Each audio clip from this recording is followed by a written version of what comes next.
Segunda-feira, 4 de agosto de 2008. O programa de hoje acontece exatamente 10 anos após a prisão de um dos mais famosos criminosos do Brasil. O caso chocou a sociedade na época e ainda permanece na memória da população. Será que você ainda se lembra?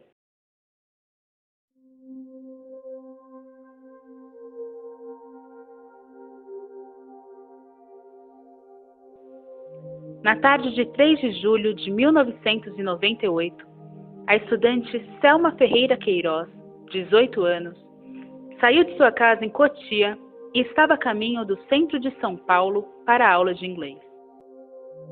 Parada em um ponto de ônibus, Selma foi abordada por um homem em uma moto que se dizia olheiro de uma agência. Simpático, boa aparência, tranquilo. Conquistada pelos elogios, a garota aceitou o convite para ir ao Parque do Estado realizar um ensaio fotográfico em meio à natureza. Neste momento, Selma ligou para o namorado e avisou que se atrasaria para assistir ao Jogo do Brasil em sua casa. Selma subiu na garupa do motoqueiro e não voltou mais para casa. No dia seguinte, Sara, a irmã da garota, recebeu um telefonema. Um homem desconhecido dizia que Selma havia sido sequestrada e exigia R$ 1.000 de resgate. Ele prometeu ligar novamente, mas não entrou mais em contato. O corpo da jovem estudante foi encontrado nesse mesmo dia. Selma foi morta por estrangulamento.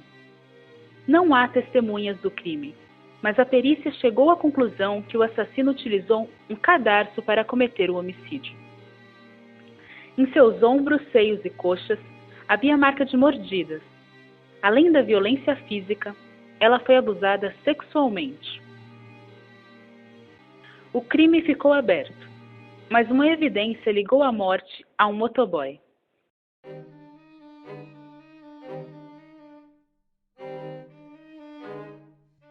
O chefe do indivíduo precisou consertar o vaso sanitário da empresa onde o motoboy, além de trabalhar, também morava.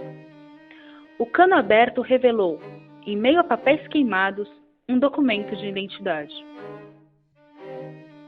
O documento era de Selma.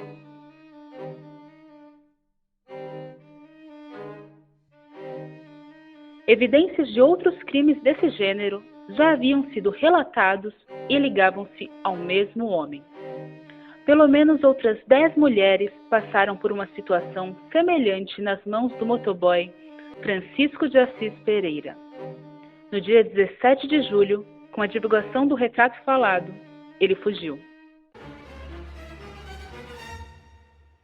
Antes da fuga, Francisco deixou um bilhete para seu chefe, junto com um jornal que trazia sua foto estampada. Infelizmente, tem de ser assim, lamentou o motoboy. Durante os 23 dias em que esteve foragido, Francisco saiu de São Paulo e passou pelo Rio Grande do Sul e pela Argentina para despistar a polícia. Era 4 de agosto de 1998. Francisco estava em Itaqui, Rio Grande do Sul. Ele pediu abrigo na casa do pescador João Carlos Vilaverde, alegando estar sem dinheiro e documentos. Disse se chamar Pedro. Enquanto o motoboy estava no banho, o pescador, já desconfiado, resolveu procurar pelos documentos nas roupas do hóspede. O homem era o mesmo foragido que João Carlos havia visto na televisão como suspeito de estupros em São Paulo. O pescador denunciou Francisco à polícia.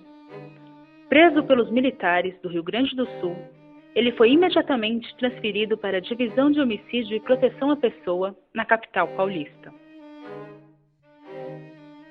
No dia 8 de agosto, Francisco confessou os crimes. Ele foi condenado a 271 anos de prisão por homicídio triplamente qualificado, estupro e ocultação de cadáver, entre outros.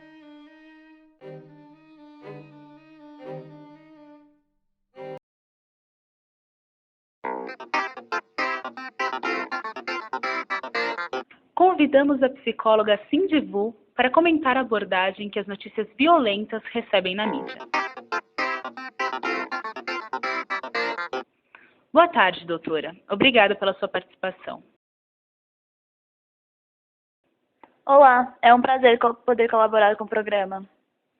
Doutora, como a sociedade pode identificar um maníaco como esse do caso narrado? Bom, posso dizer que não é possível identificar um maníaco como esse, pois seus surtos ocorrem em momentos de estado alterado de consciência. Ou seja, para a sociedade, no dia a dia, ele pode aparentar comportamentos de uma pessoa normal. Os maníacos podem estar em grupos sociais, mas sentem a necessidade e o prazer de agredir ou matar pessoas. Isso ocorre quando eles liberam totalmente a sua anormalidade mental. E doutora, por que a violência está tão presente no ser humano? Bom, a violência está presente na vida do homem desde a pré-história. Ela é uma raiz da nossa cultura. Nos primórdios, o mundo não era um lugar seguro para os seres humanos. Por isso, a violência era imprescindível para a sua sobrevivência. Com a construção da sociedade, foi necessário impor regras para existir uma boa convivência entre as pessoas. E com isso, essas regras passaram a controlar os nossos instintos para a violência. As regras, contudo, não apagam na nossa natureza a violência. Ela sempre estará presente entre nós. Então, se a violência não foi apagada da nossa existência, como podemos supri-la? Para suprir a necessidade da violência que está presente em todas as pessoas, alguns maiores e outros menores quantidades, desenvolvemos alguns mecanismos para suprir essa necessidade sem comprometer a nossa convivência. Esportes de luta como o UFC e boxe foram criados para extravasarmos essa necessidade. Filmes e própria mídia também servem como mecanismos para suprir essa violência. A violência está tão presente na mídia por conta disso? Sim, na mídia também podemos suprir esse desejo. Não é à toa que a população é super vidrada em casos policiais e sensacionalistas. Quanto mais violento, mais alimenta a violência presente dentro de todos nós. As pessoas também são atraídas para esse tipo de material, pois além de suprir a sua vontade de violência, também vem aquela questão de isso poderia ter acontecido comigo. A mídia também serve como justiceira da nossa sociedade, pois muitas vezes o poder público falha. Obrigada, doutora, pela sua participação. Agora é com você, ouvinte. Descobriu de que caso estamos falando? Fique ligado e descubra a resposta após os comerciais.